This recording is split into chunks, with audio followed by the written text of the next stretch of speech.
It's another battle for the Aggies, and the KSL Sports Zone has it covered.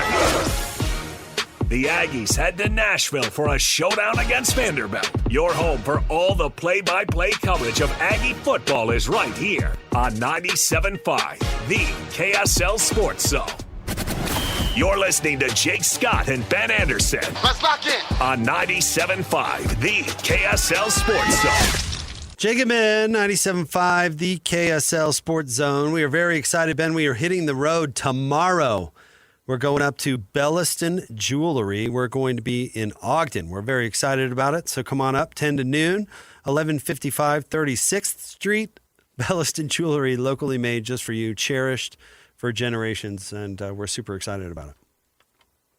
I love Ogden. Ben, you brought up that maybe Devin Dampier was dealing with an injury against Texas Tech. Kyle Whittingham is currently hosting his press conference for Mondays, and Steve Bartle from KSL Sports is there. He tweeted out this quote, he was doing the best he could. He couldn't practice much Tuesday or Wednesday. He was never a doubt to play, but it certainly impacted him. Kyle Whittingham on Devin Dampier, who was injured late against Wyoming. I'm not selling my Devin Dampier stock at all. I'm actually more impressed with him than I expected to be, even after this weekend's performance. And that doesn't mean I think he played better this weekend than he had through the first 3 weeks of the season. That's clearly not the case. He was not particularly effective against Texas Tech. But I think he's a little bit more of a quarterback than I expected.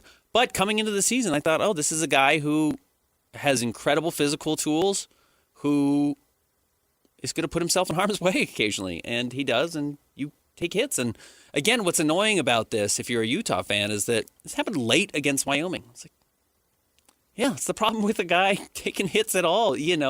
How was he even in the line of fire against Wyoming? And some of that was because they did not put this game away last week in the first half. It was 3-0 at halftime, and that was an issue, and he had to continue to make plays with his legs. But yeah, that's what he has to do still at times. And I think there are some design flaws or some talent flaws in Utah's offense right now, which requires it. And one of them, Whit talked about, and I think they're tied together. Whit also mentioned in his press conference today that the downfield passing is the biggest question mark about the offense right now. And that's something you've talked about a lot, and I think it's totally accurate. And I think one of the big problems there is they don't have a lot of speed on this offense. There's just not. Who are you looking at? And the guy who has a lot of speed is Devin Dampier, so you have to turn to him to generate that advantage sometimes. And that doesn't create downfield passing opportunities. And what it does do is put your quarterback in the line of fire. They have got, to Whit's point, they have got to put some sort of aggressive passing play on film. They have to, I'll use a great, I almost complimented my own example. An example of what we're talking about, your guy Fingernails yesterday. The play that really got the offense going, did you see it? No. It was like a trick play. No play. one watched Bears games. Flea flicker. It was a flea yes, flicker. I did see that. I did see it, actually, yeah. And Fingernails hit the pass. The guy was wide open. I mean, it was the longest play of Fingernails' entire career. Mm-hmm. And it was this huge thing, and then the Bears went on to steamroll the Cowboys. But the point is, the play, they needed something to put it on. Like, what was the very first play of the East Carolina BYU game? Bear Bachmeier took a shot. Like very first play. He just threw the ball 40 yards down the field. If the receivers don't have speed, my point is, or whatever the case, figure it out. You got to find something. You got to find something to put that on tape so the other team can't just sell out to stop the run all the time, because the run's not going to go anywhere. Again, Texas Tech's defense was fine, but I didn't come away thinking they were the 85 Bears. I think they were smart enough to see what Utah was all about. Was it an Joel ankle Klatt? Or not ankle or whatever? He couldn't hit the pass to get the defense to back off. That was the whole problem with the game. Was Joel Klatt the color analyst in the Utah game? He was saying in the fourth quarter, he said, this is where you have to pull out all the stops. You have to have the ace up your sleeve. You have to have, the misdirection play, the trick play, whatever it is, to get the ball down the field. And Utah never went to it. And I don't know if that's because they don't have it. I mean, you would imagine they have something. But, they need some way to open everything up, and they have yet to really show that, other than, Devin Dampier's really quick, or if you get Wayshawn Parker a big hole with the offensive line, he's got some speed that he can break away with, but he's not elite speed guy. But here's the problem, Ben. If not then against Texas Tech, when? Oh, no, that was a huge conference game at home, big noon Sunday. I mean, if Well, here's my takeaway from the game. Probably never. And I don't think it's going to matter that much against the rest of the teams in the Big 12. Utah's going to have a really hard time moving the ball against BYU, obviously, and I don't want to look 4 weeks down the line right now. That's so far away from now. We don't need to talk about it. But there are a couple of games this year when Utah's going to have a hard time moving the ball against really good defenses. I think it's probably going to be 2 teams specifically. We already saw it once. But yeah, Utah just probably can't do it. Utah probably just doesn't have the ability to do it. And you're right. If you weren't going to do it then, what are you waiting for? Look at the rest of your schedule. It's actually not that loaded for Utah. This was your opportunity to pull out all the stops. Urban Meyer was there. One of the talking you points. You embarrassed Urban. One of the talking points for Utah's offense going up to this week was you've probably only seen 25% of the playbook.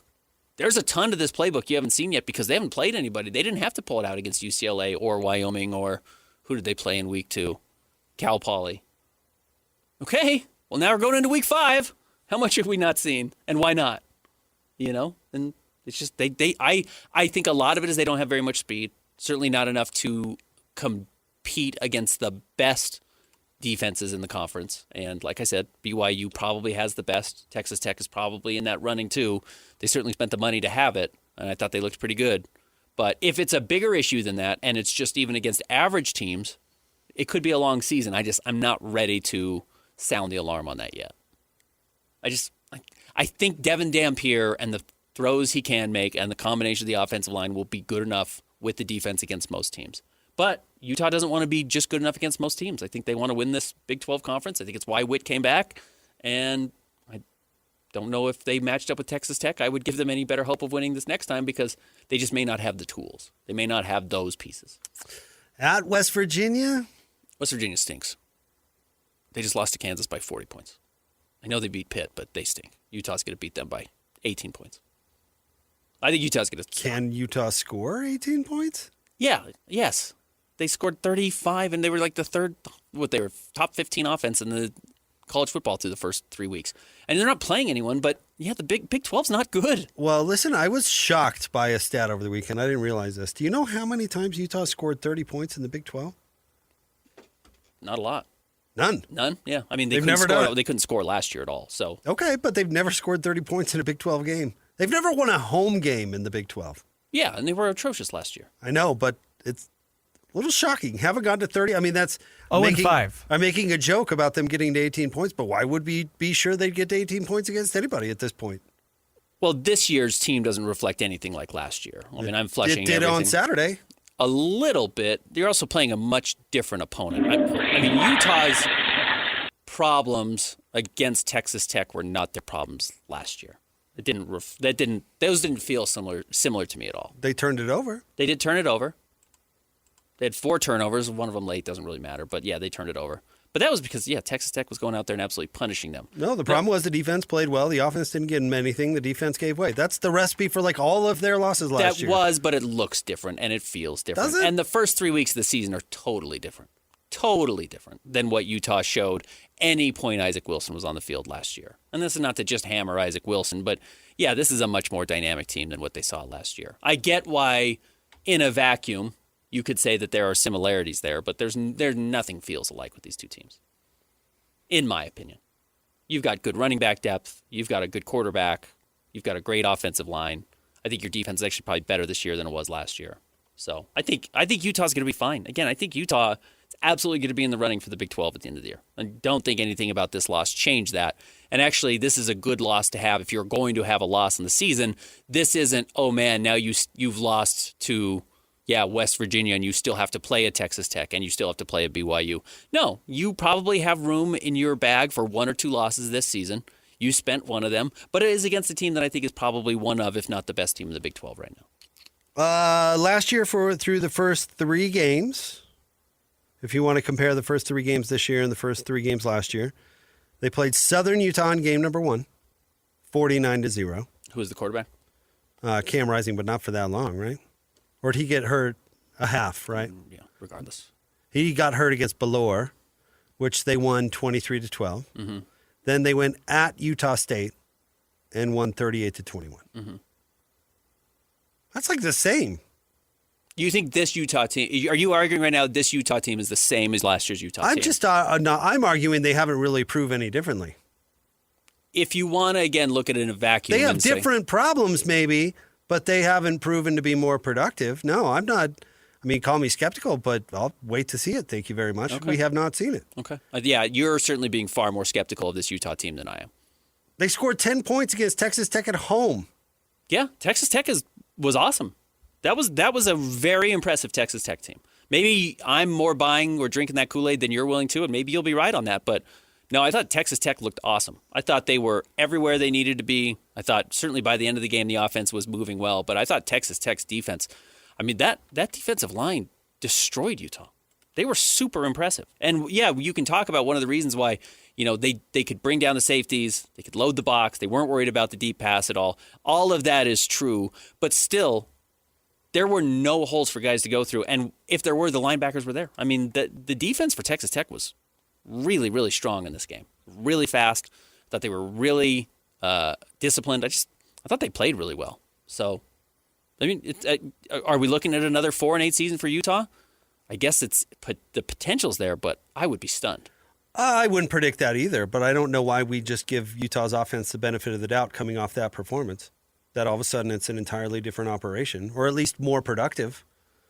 Maybe than in some of the games with Zach Wilson, but Devin Dampier, who I would say is better at the position at the moment, but it's not like we've seen the offense be super productive against good competition. It's not like you have any real... No, they crushed UCLA, and UCLA stinks. Garbage. Fired their coach 3 games in. Okay against Wyoming in the second half. They were terrible in the first half. Right. So... I mean, I just don't know. I mean, I want to see before I draw any conclusion that all of a sudden they're going to be able to get to 30 points on the reg. I haven't seen that. Not against Big 12 opponents. Okay. And yeah, Texas Tech's defense was fine, but it's easy to defend one-dimensional teams. It just is. It is, yeah.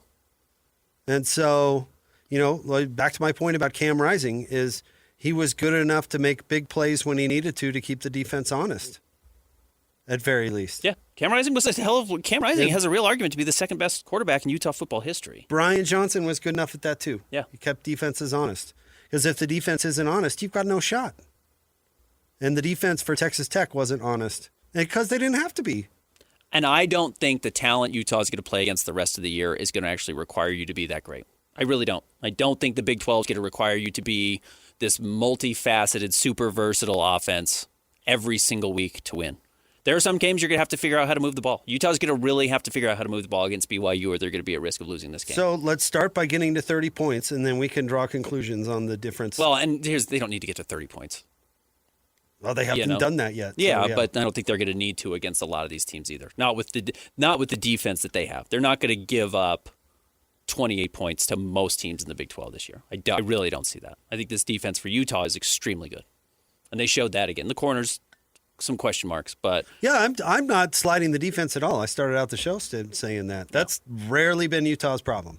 But I'm not going to set the bar at 30 for Utah's offense because the defense is, I think, really, really strong. And then on top of it, I think Utah's offense is better than it was last year. Maybe. It's different. I mean, does it put points on the board? That's the whole point. And so far in Big 12 play, it has not. I'm shocked that Utah hasn't won a home game. Isaac Wilson aside. I mean, I should have thought about that. Yeah, and they did beat Baylor. It was a Big 12 opponent. It wasn't a Big 12 game, but they did beat Baylor in Salt Lake. Fine, but do you remember the take on Utah when they first got into the Pac-12? They rarely lost at home. Mm-hmm. Even those bad teams had big home wins, like they beat Stanford at home when Stanford was like top 5 or whatever it was. It was like their first big win. I mean, they hung their hats on that like, oh, yeah, they were under 500 in league, but look at what they did at home. I don't think they lost a game. I mean, I'm surprised. Good team, bad team, or whatever. Utah has not lost a ton of home games over the last, whatever you want to say. Yeah, they haven't. They haven't. So the fact that they'd be 0-5 in any stretch is surprising to me, and certainly not something that you blow off. No, I agree. Do you know what the total margin of deficit or their total margin of loss was in their 4 home losses last year? Total margin. 4 losses. How many points did they lose by total? Do you have any guess? Like, what would make sense to you? I mean, it's obviously low the way you're putting it out there. It's 23.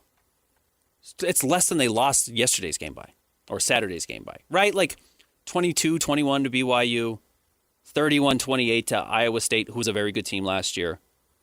17-14. No, it was at Houston. Sorry. 13-7 to TCU.